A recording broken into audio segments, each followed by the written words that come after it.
Well, they definitely don't make villains like this anymore.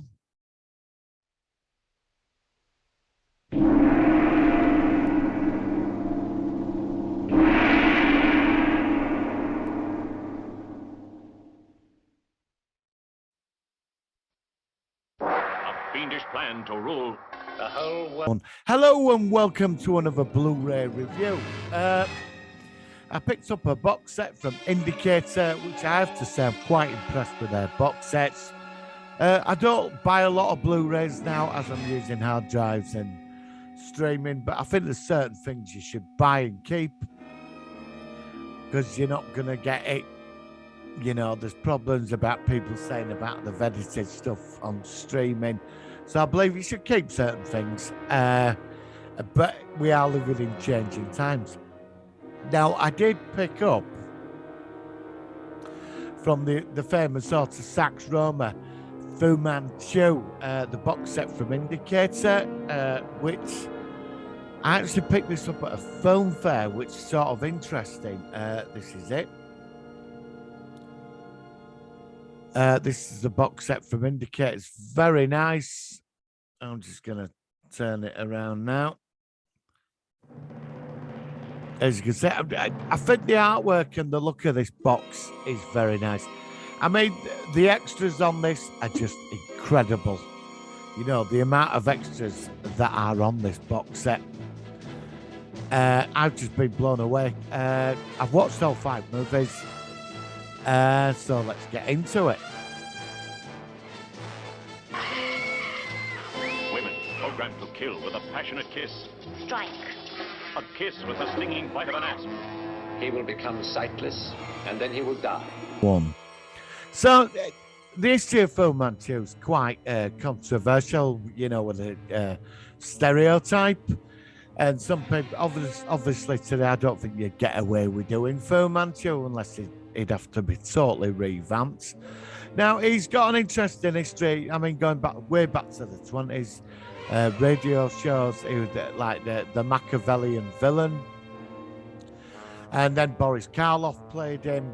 And then obviously there's been other actors over the years. I'm not going to cover the whole history now. Sax Roma did write quite a lot of books on the character. And then Christopher Lee came in. I think that's the one more people remember. It's the one I grew up on. Now, I'm not going to go into the stereotype or the controversies of this. I'm just going to talk about the films. I'm going to leave that down to you. I grew up on these films. They were on the BBC every week. It blew me away, the whole Fu Manchu thing. And I remember we didn't have a colour TV. No, I am going back. I saw them in black and white. And this is the first time since I've seen these movies. I've not seen these movies in nearly 35, 40 years. So it's been a long time. And watching them were quite interesting. This is the sleeve. I'm going to put it up in front now. They're all the films. I got number 5,945. They released 6,000 of these for Indicator. Now, Indicator do pretty impressive stuff. And I've got a couple of their box sets, actually. So I'll put that there. Now, in the freebies, you get postcards, which I'm not taking them out. I don't want to damage them.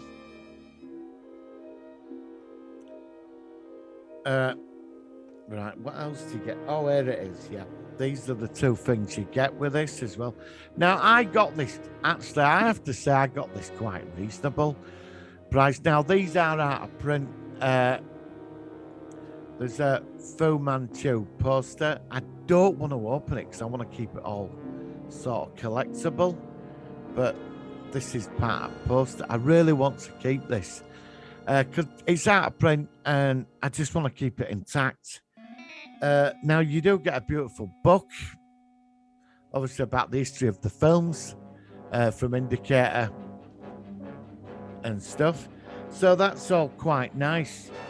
So watching it again now, the transfer, so like the transfer, what they've done to HD Blu-ray or whatever, is very good. The films are very colourful, you know. So Now, I'm going to get into the films in a minute, and but I will say the extras on these are just worth it for this set, and I would advise to go out and buy it.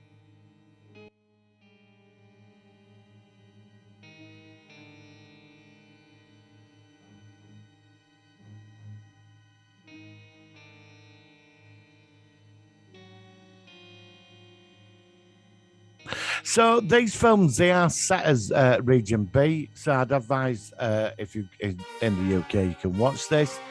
But if you're anywhere else in the world, I'd buy a multi-region player, which would make things simpler. That's I'm thinking about getting a multi-region player. Actually, I'm in two minds at the moment. I've been buying a lot of collectible sets from Germany.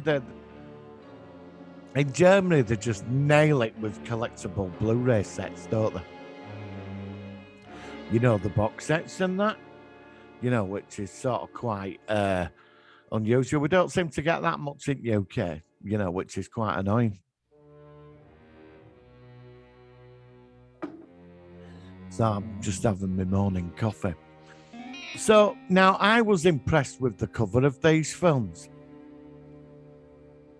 Look at the artwork for that. It's just very nice.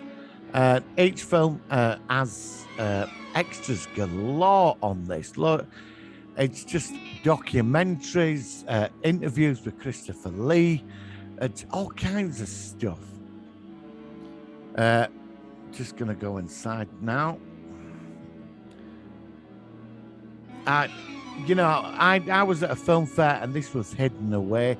When I was digging through like the movies and that, I was on a stall and I just found this. It was hidden away. I don't think the guy, I think if he'd have put this at the front, he'd have sold it. So I came across it accidentally.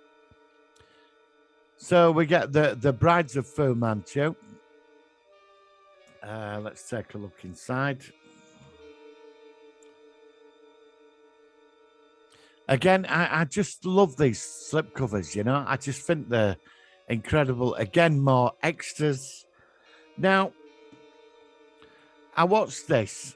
This, for me, this was the worst one out of all of them. This was terrible. I watched it with a friend. I mean, the plot line and the story was just ridiculous for this one. But I suppose, you know, it's a Hammer movie and you've got to give it that sort of chance. The best two movies are the Brides of Fu Manchu and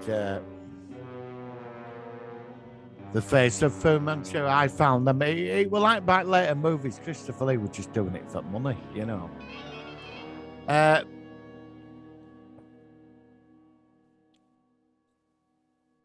Nayland Smith character, he's so British, you know, very stiff upper lip type stereotype, you know, of the time. You know, he's not putting up with it. Fu Manchu and his machinations. He's so British, I suppose. You know, definitely a different generation. There you go. I mean, yeah, there's a lot of flesh in these movies and screaming women.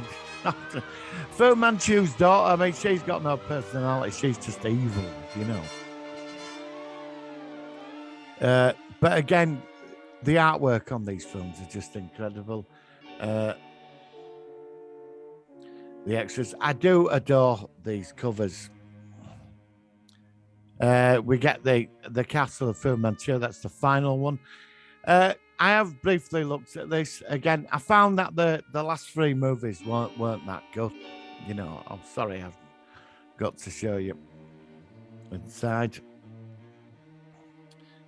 Now, if you can get hold of this set, I would recommend him buying it. You know, there's only, I mean, it's out of print now, so which sort of makes it interesting. You know, because I like hunting for Blu-ray movies as much as the other person. Kiss and Kill, starring Christopher Lee as Mr. Evil. The world shall hear from me. Carl. President, they will not escape.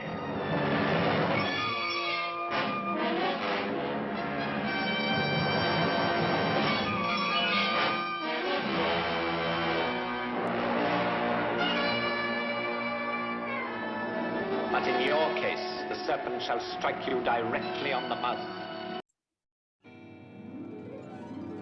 But I have to say, it is an amazing box set, and for what this costs. Now, you can find it on eBay, anything from like 50 quid.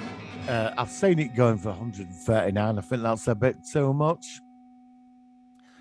Sometimes people on eBay, they just overcharge stuff, don't they? Think they're going to get it. But, you know, if you can get this between 40, 50 quid, I think it's not so bad.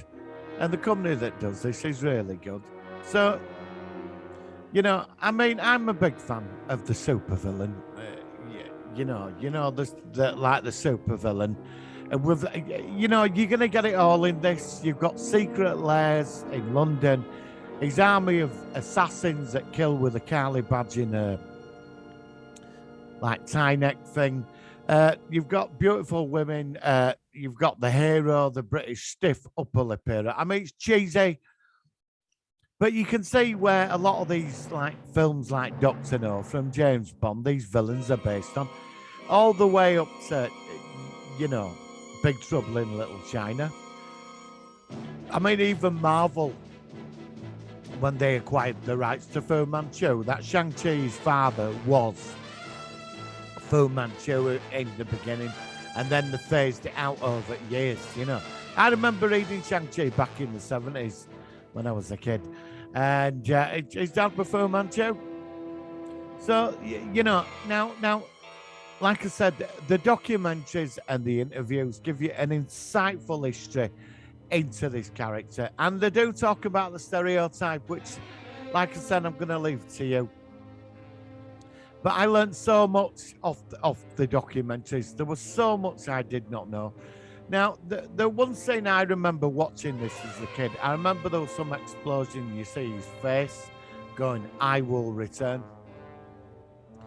and that stayed with me all my life, remembering that, you know, with these films.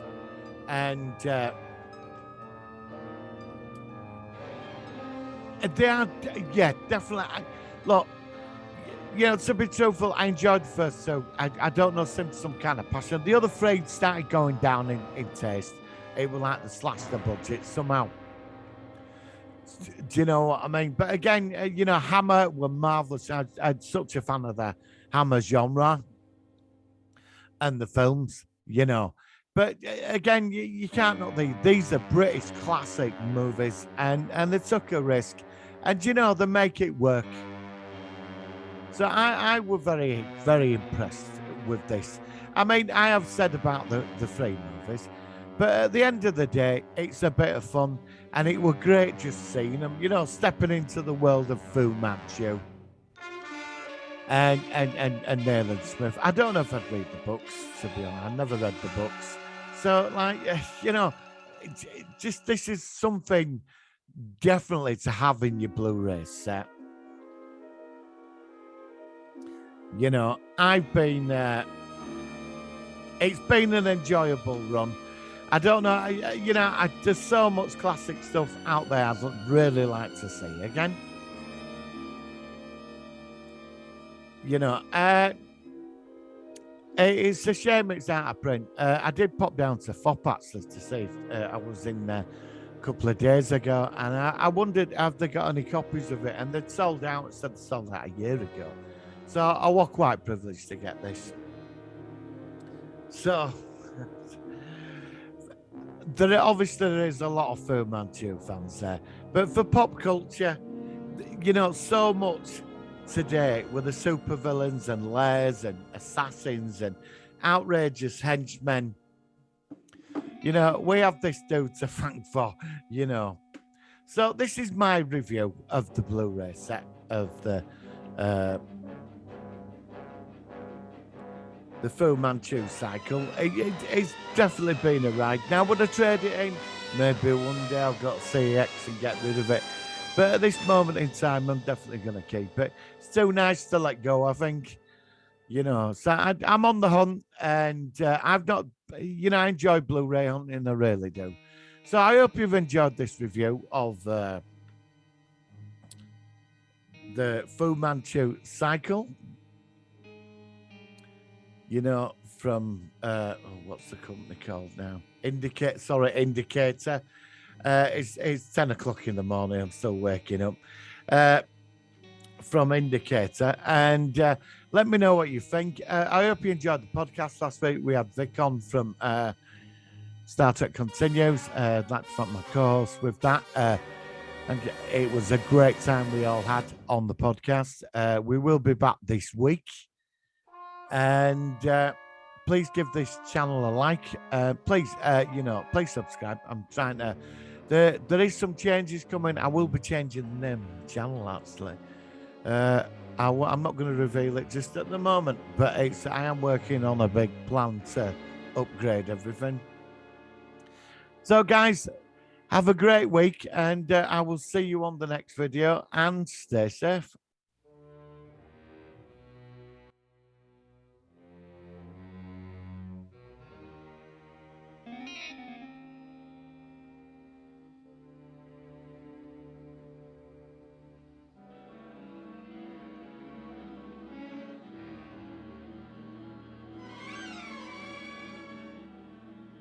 The world shall hear from me.